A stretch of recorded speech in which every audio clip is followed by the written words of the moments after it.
প্রিয় দর্শক বন্ধুরা, আপনারা দেখছেন সবুজের বন্ধু ইউটিউব চ্যানেল। আর আমি দেবজিৎ আপনাদের সামনে ফিরে এলাম আবার একটা নতুন ভিডিও নিয়ে। এটা হচ্ছে আদা চাষ। বস্তা বা টায়ার থাকলে টায়ার কেটে নিয়ে তাতেও করতে পারেন, বা গামলা থাকলে গামলাতেও করতে পারেন। একটু দোআঁশ মাটি তৈরি করে নিন, ভার্মি কম্পোস্ট, বালির ভাগটা বেশি দেবেন, দিয়ে একটু মাটি তৈরি করে নিন। আর অল্প মাটি তো দেবেনই, করে নিয়ে এইভাবে মার্চ মাসে আপনারা আদা কল বার করে নিয়ে বসিয়ে দিন।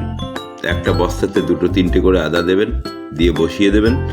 দেখবেন একটু জল মাঝে মধ্যে দিয়ে দেবেন। আর বাগানে যেসব ওষুধ দেন সেসব ওষুধই একটু স্প্রে করে দেবেন।